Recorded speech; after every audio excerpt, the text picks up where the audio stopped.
Hi, welcome to another edition of Shabbat Lounge. And as always, I appreciate you listening, and I always ask for a like, a comment, a subscription, and subscribe to the podcast. And wherever you find this, wherever you listen to it, share it with someone if you find it to be useful and worthy of your time. And anyway, I just appreciate you listening today. And today I find myself stuck in traffic. So this was a day when, I get up early in what I do, and I've been up and going since 6 o'clock this morning, and I have people to see today. And this summer, my youngest son is working for us, and he's gainfully employed, doing some hard work, pushing mowers and weed eaters and blowers, and so I drop him off every morning at the shop where we keep our vehicles, and he begins his day, and I'm beginning my day earlier than I normally begin, but I've enjoyed getting up and seeing the sunrise every morning. If you don't do that, you forget how beautiful, what a thing that we get to witness every morning. Just an incredible sunrise almost every day. And every day you got to thank the Father that yet again you live to see one. And I am thankful for the Father that He allowed me to see another sunrise today. And but as I headed out this morning on my journey, I went into the office to work for a little bit, and because it was too early to show up, and then I worked a little bit, and then headed out. And as I started heading out, the map is telling me, "Whoa, traffic!" And I'm like, "What?" And so I went around one traffic thing, and then it was telling me, "Wait, there's even more traffic, another wreck in front of you, and here's the paid toll road. You should take this." And I'm like, I don't want to pay. It can't be that bad. And yeah, I didn't pay, and it cost me about 25 minutes. So I'm way late this morning after. So anyway, that's a frustrating thing to happen during the day. Last night I was watching a show about Africa, and they were it was PBS, and they were talking about the Nile River, and it was just fascinating, showing you the source of the Nile River, and followed it all the way to the Delta, and where it empties out into the Mediterranean. It's such an unusual river for us here in Texas, because everything in Texas goes south except for a couple of things, and all our water's running down to the Gulf of Mexico, and Africa there, the Nile runs north, and it's hard for me to wrap my mind around that sometimes. But anyway, it took you on this journey, and part of this journey,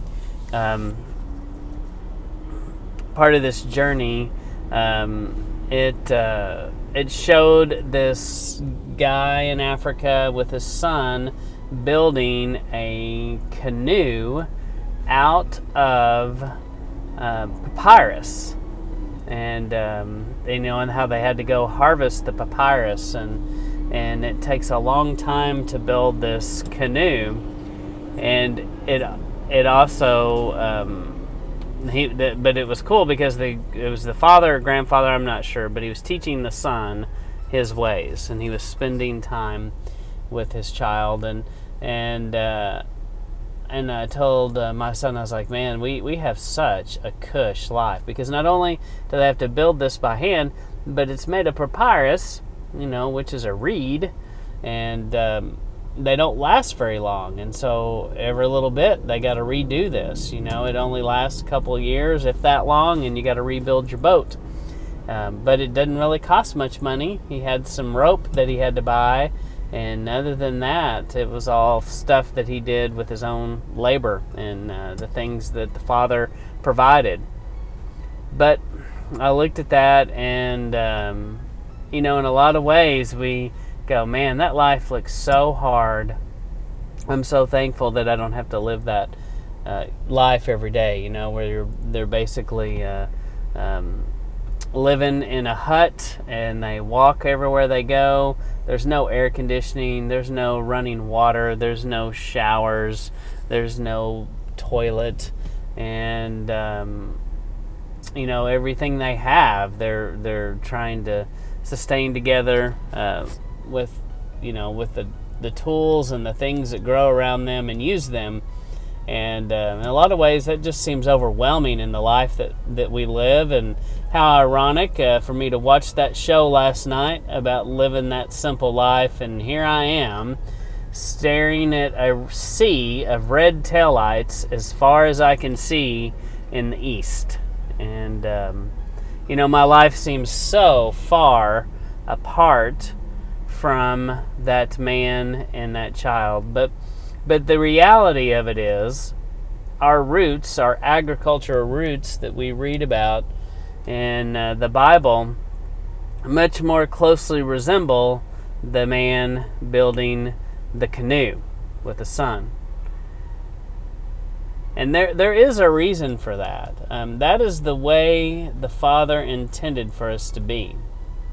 He set up these family units not to be isolated things where all of us go different directions. In my house, on the typical morning, we get up and we're going all over. So there may be someone, in a couple of counties away, they've got to go, and then I drive all over. I'm driving, 100 plus miles a day, filling up my truck every about 3 days. I got to fill up, and we go all over, and then we come back in the evening, and I'm always so thankful everybody made it, because but it's such a crazy rat race life that most of us find ourselves in.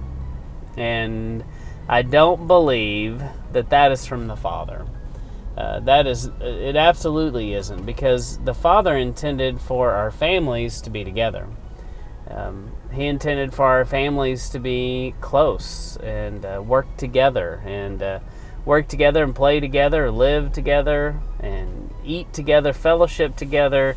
And when we do this, rat race thing, so many of us were by ourselves or we're with other strangers all day. And a lot of times strangers who definitely do not share our values and don't think the way we think. And so anyway, those are just kind of my random thoughts for today. And I do long for the time when families can be together, when they don't have to go all different directions and to try to earn a living. But in reality, sometimes I do question this whole business and think to myself, could you take a run at this? And I do know some people that homestead and have chosen to get out of the rat race, but it's a sacrifice. They have an outhouse. They have no running water in their house. He finally installed a hand pump in the kitchen for his wife, and that seemed to help them, and they appreciated that and made their life a little easier. And then they run on solar and wind power and battery backup and kind of use electricity sparingly, and then they grow and produce food from the land, and it is a lot of work, but it's a lot of work that they're doing with their entire family. So there is a beauty in that. And you think about American life 150 years ago. My great-grandfather farmed 100 acres with a farm-all tractor and some two-row implements, and it took everybody working together, mom and dad and all the children, and sometimes their neighbors. And so they got real close with their neighbors. Their neighbors, a lot of times, probably in this case, they were already family, but it's a different mindset. It's a different way to think, and we're also urbanized, and and we pretty much bought into the lie that we have to live a certain lifestyle, that we can't function without our air conditioning, without our electronics, without all our stuff and things, and our leisure time and our rest time. And look at us. What do we have to show for it? Well, we have a lot of stressed out people, a lot of unhappy people, a lot of people that turn to more and more stuff to fill this hole, and turns out it just doesn't ever get filled up and just seems to get deeper. And we have a lot of overweight people. A lot of us, myself included, have more weight on us than we should. And a big part of that is our diet and our leisure activities. Let's face it, most of us don't get enough sleep. We don't eat right. We eat garbage. We eat this system of man-made food, which, you can questionably wonder, is it really food? It's this processed junk. It's, a lot of corn, just a lot of stuff that's GMO'd and sprayed with chemicals that we probably shouldn't ingest in our bodies.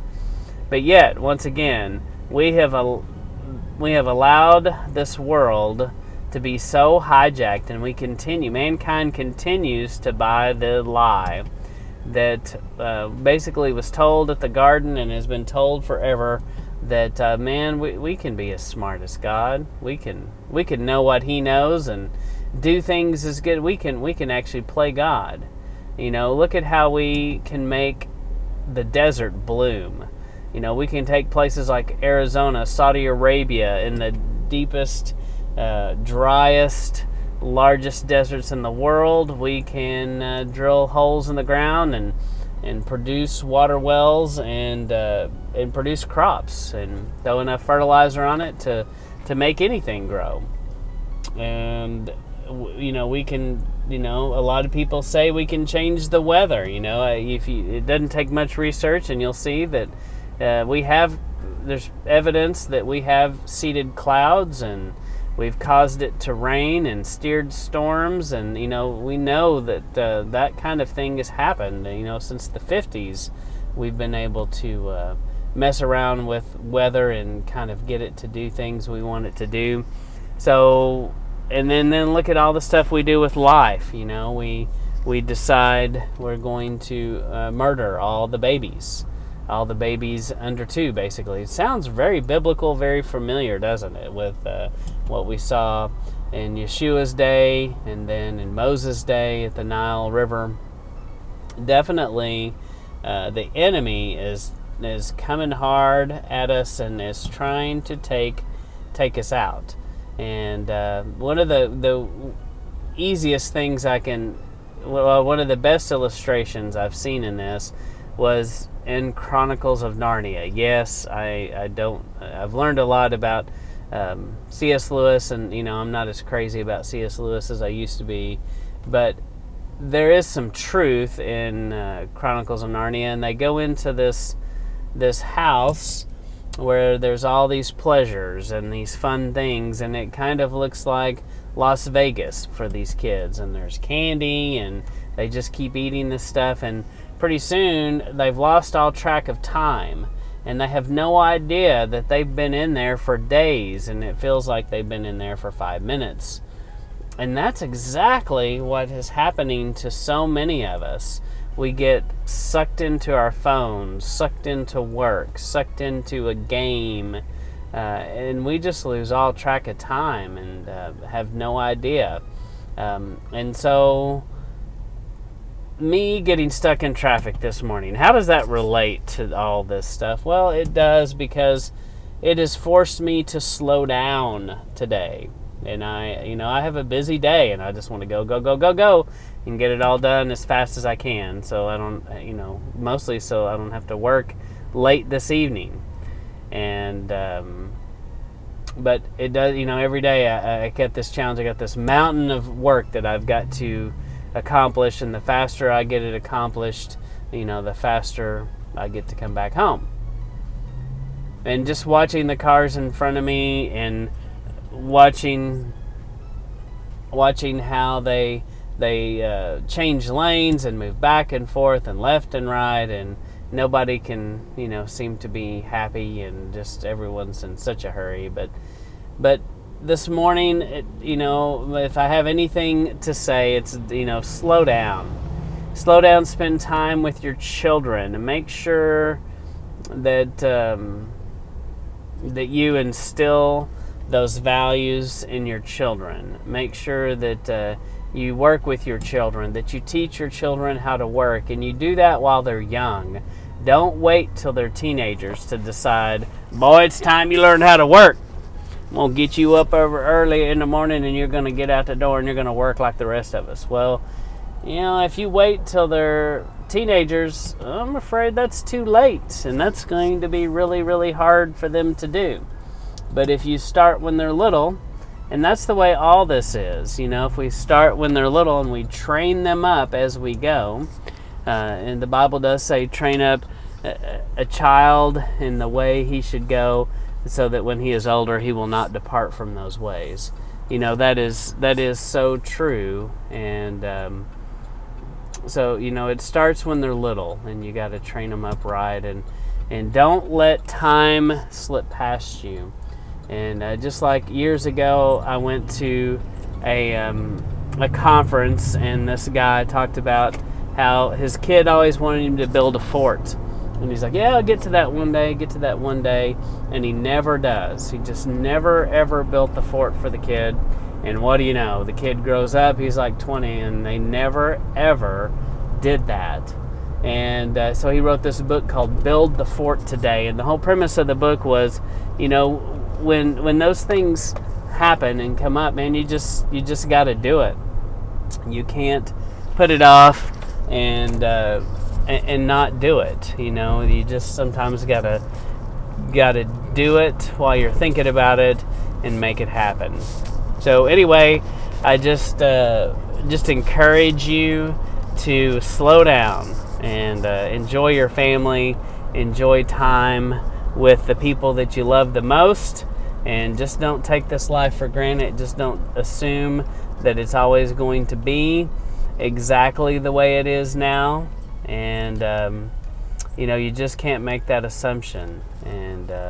And I just challenge you to think about it. Could you live your life more simply? What changes could you make? It definitely is something I always think about, is how could I make my life more simple and be more of what the Father intended for us to be.